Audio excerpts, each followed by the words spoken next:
Okay, dear students, now we are back to our new session, Geography. Lesson number 3. We were discussing this lesson in previous sessions. The heading of this lesson is the Earth's major water bodies. We discussed ocean, lake, sea, river, etc. Okay. Last session we were discussing of importance of water bodies. Now we can continue the same. So all of you take out the page number 23.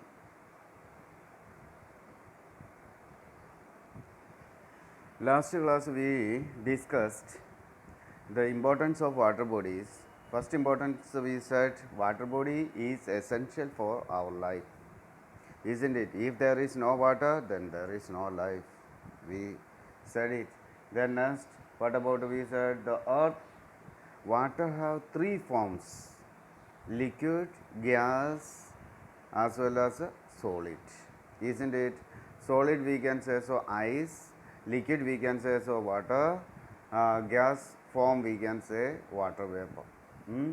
And what some water have two tastes. One is salty, and another type of water is fresh water without any taste, isn't it? This salty water is not good for any of the uses. Okay, for our daily use, especially I am telling to you, for our daily use like drinking, washing, then watering the planet, irrigation, and such kinds of things, it is not good. But fresh water we can use it for the same purposes. And now again, water have one special ability. What is it? It can absorb the heat. It can absorb the heat than any other liquid. Therefore, oceans and other large water bodies or any water bodies, they reduce the heat of the earth, and so we are living here in the earth comfortably. Okay, if there was no ocean, then the heat would have increased, and we may not able to live here. Now let us see next, transportation. Water helps us to do easy transportation. What type of transportation it is? Water transport, isn't it? Yeah. This helps. What helps? Water helps us to do navigable. What all things as boat, ships, and so on, isn't it? These boat and ships helps us to do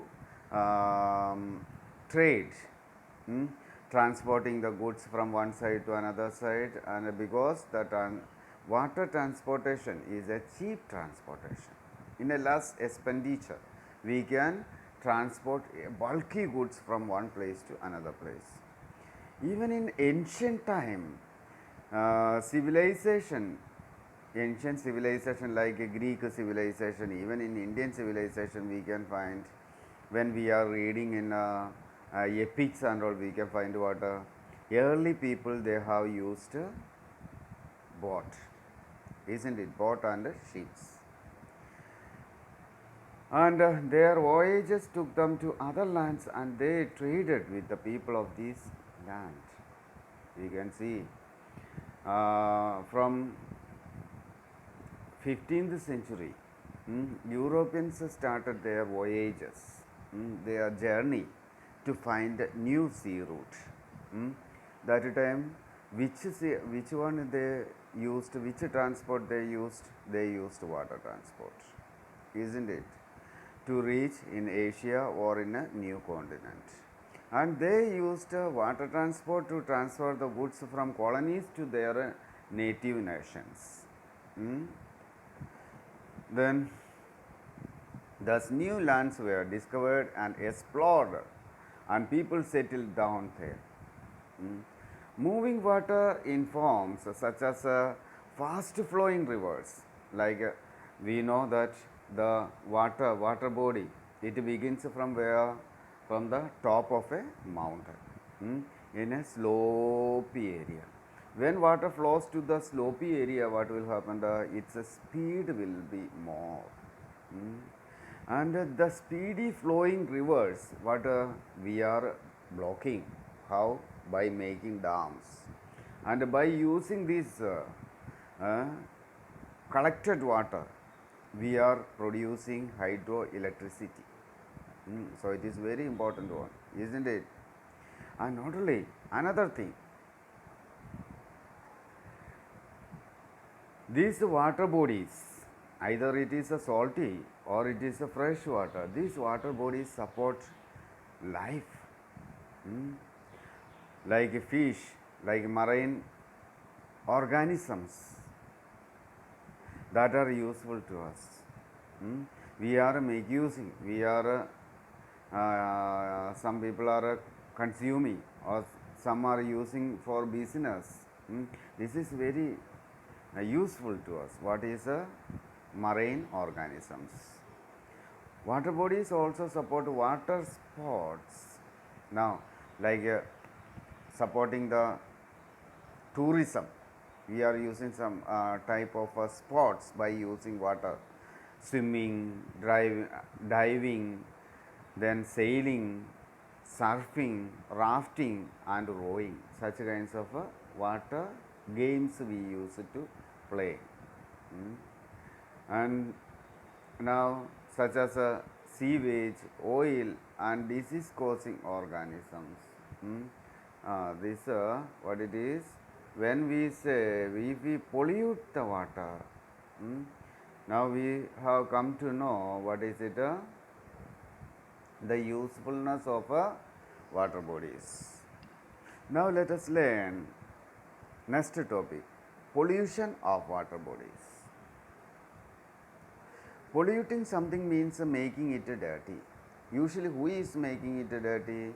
That is by human beings only. Human beings only will make the water body dirty because of our activities. We will throw the waste in the water body and it will make polluted. Water bodies may get polluted naturally, but most often they get polluted due to our actions. We use water for our many things. The used water that flows out of our homes, like drainage, we are sending it to water body. This is very harmful to us. It will spread oil, sewage and disease causing organisms will spread diseases. It also contains chemicals such as detergents, paints, pesticides and fertilizers. We are using usually detergents where it is in the